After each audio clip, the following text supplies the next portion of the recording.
हर किसी के मन में ये सवाल जरूर आता है कि केदारनाथ मंदिर को आखिर किसने और किस मकसद से बनाया। और सबसे चौंकाने वाली बात ये है कि केदारनाथ धाम का शिवलिंग बाकी शिवलिंगों से इतना अलग क्यों है, इसके पीछे कौन सा रहस्य छिपा है। हजारों साल पहले जब विज्ञान की आज की तरह तरक्की नहीं हुई थी, तब उस दौर के लोग इस मंदिर को बनाने के लिए इंटरलॉकिंग जैसी आधुनिक टेक्नोलॉजी को कैसे जानते थे।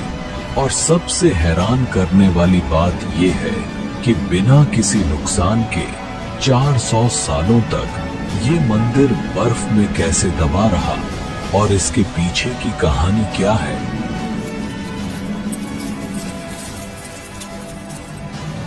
जब मंदिर के कपाट 6 महीने के लिए बंद हो जाते हैं, तब अंदर जलने वाला दीपक आखिर 6 महीने तक कैसे निरंतर जलता रहता है। और सबसे बड़ा सवाल 2013 की बाढ़ के समय जब पूरा क्षेत्र तबाह हो गया था, तो मंदिर को बचाने के लिए पीछे से आई विशाल भीमशिला किसने रखी। क्या ये सब महज एक संयोग था या किसी दैवीय शक्ति का चमत्कार। इन सभी रहस्यमयी घटनाओं का जवाब ढूंढने के लिए हमारे साथ बने रहिए, क्योंकि इस डॉक्यूमेंट्री में हम आपको केदारनाथ धाम के अनसुने रहस्य आपको बताएंगे। ये वो रहस्य है जिनका जवाब शायद आज भी विज्ञान के पास नहीं है। के उत्तराखंड में बसा केदारनाथ धाम केवल एक मंदिर नहीं, बल्कि आस्था, रहस्य और चमत्कारों का अद्भुत संगम है। हिमालय की ऊंचाइयों में 12 ज्योतिर्लिंगों में से एक यह पवित्र स्थल सदियों से भक्तों को अपनी ओर खींचता आया है। पर क्या आप जानते हैं कि इस मंदिर के हर पत्थर के पीछे छिपी हैं अनगिनत कहानियां, जो केवल आस्था ही नहीं बल्कि चमत्कारों और विज्ञान से भी जुड़ी हैं।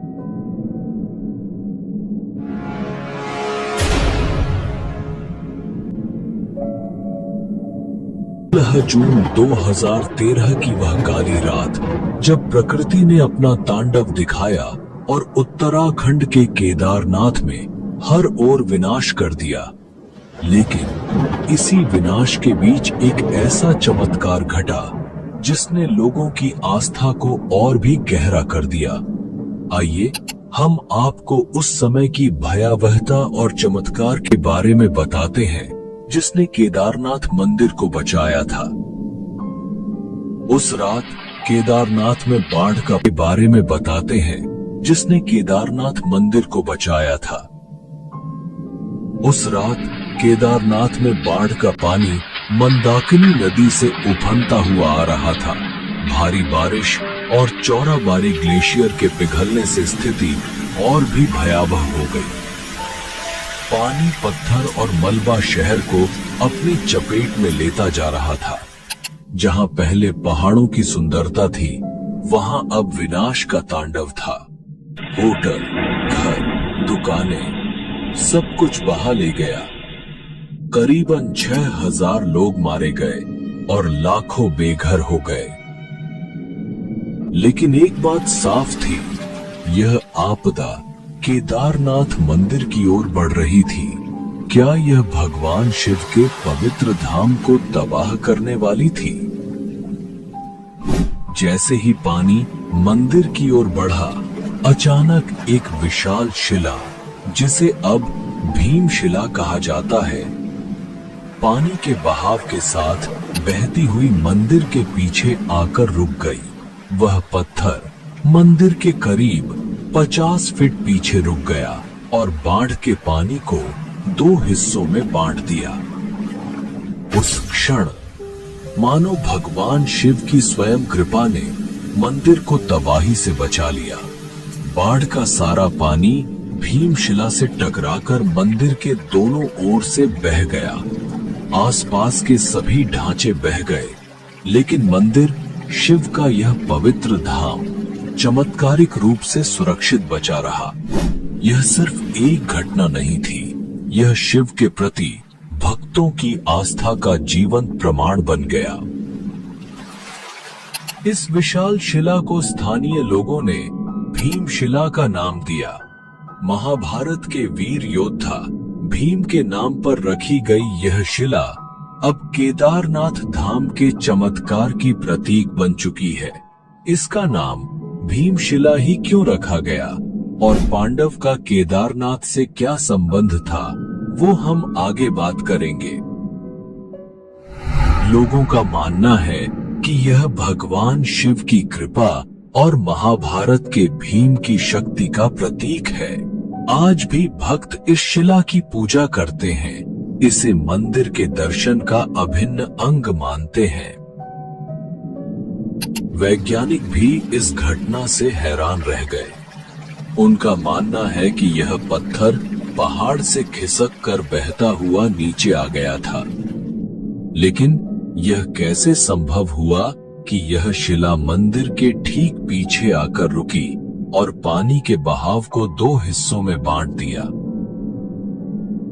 यह शिला लगभग 20 से 25 फीट लंबी और 10 से 15 फीट चौड़ी थी। इसका वजन लगभग 1000 मीट्रिक टन का माना जाता है। अगर यह शिला मंदिर से टकराती तो मंदिर को पूरी तरह नष्ट कर देती। उस दौरान मंदिर में करीबन 300 लोग ने शरण ली हुई थी और इस शिला की वजह से उन सब की जान बच गई। हम सबके मन में ये सवाल जरूर आता है कि 2013 की इतनी भयंकर जल प्रलय के बावजूद केदारनाथ मंदिर आज भी कैसे सुरक्षित खड़ा है। इसका जवाब छुपा है प्राचीन इंटरलॉकिंग टेक्नोलॉजी में। इस तकनीक से मंदिर के भारी पत्थरों को बिना किसी गाड़े या सीमेंट के इस तरह जोड़ा गया कि वो एक दूसरे में पूरी तरह फिट हो गए।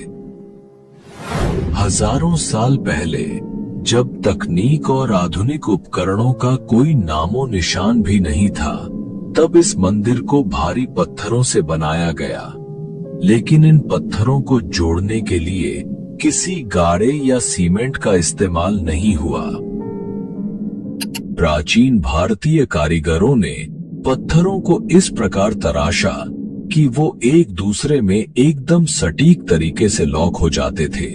इस तकनीक ने मंदिर को प्राकृतिक आपदाओं से बचाया है, चाहे वो भूकंप हो, भारी हिमपात हो या फिर बाढ़। 2013 की भयंकर बाढ़ के दौरान जब पूरा क्षेत्र तबाह हो गया था, फिर भी केदारनाथ मंदिर पूरी तरह सुरक्षित रहा। यही नहीं, इस मंदिर की दीवारें आज भी वैसे ही खड़ी हैं जैसे सदियों पहले थीं।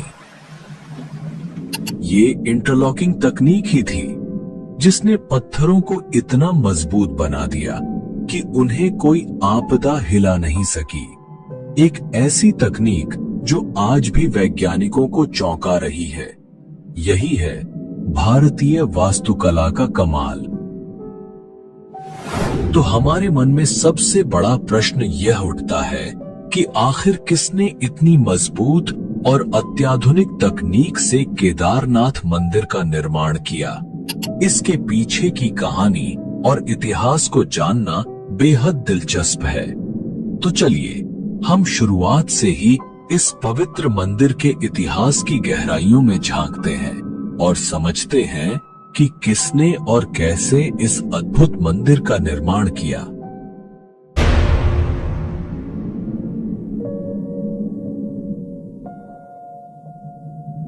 केदारनाथ मंदिर का निर्माण अत्यंत रहस्यमय और प्राचीन माना जाता है।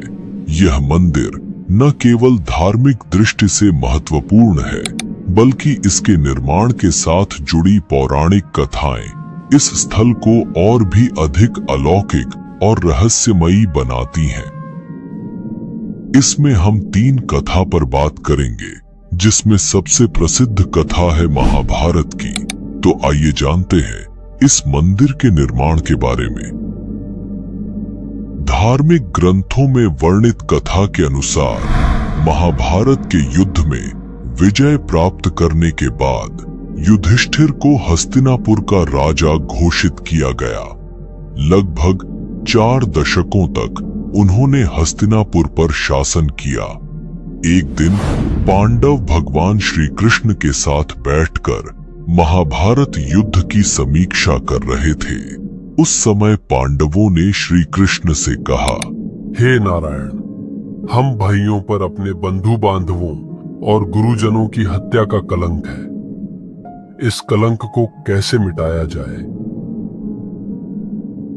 श्री कृष्ण ने उत्तर दिया, भले ही तुमने युद्ध में विजय प्राप्त की हो, लेकिन तुमने अपने बंधु बांधवों का वध किया है और इसके कारण तुम पाप के भागी बने हो। इन पापों से मुक्ति सिर्फ महादेव ही दिला सकते हैं। इसलिए अब समय आ गया है कि तुम महादेव की शरण में जाओ। इसके बाद श्री कृष्ण द्वारका लौट गए और पांडव पापों से मुक्ति के लिए चिंतित रहने लगे। उसी दौरान पांडवों को खबर मिली कि भगवान श्री कृष्ण ने अपना देह त्याग दिया है। इस दुखद समाचार ने पांडवों को झकझोर दिया। अब जब उनके सदा के सहायक कृष्ण भी नहीं रहे, पांडवों ने अपने राज्य परीक्षित को सौंप दिया और द्रौपदी सहित भगवान शिव की तलाश में निकल पड़े। सबसे पहले पांडव काशी पहुंचे, लेकिन वहां भोलेनाथ के दर्शन नहीं हुए। वे कई अन्य स्थानों पर भी गए, परंतु जहां भी पांडव पहुंचते, शिव जी वहां से चले जाते। इस खोज में वे एक दिन हिमालय तक आ पहुंचे।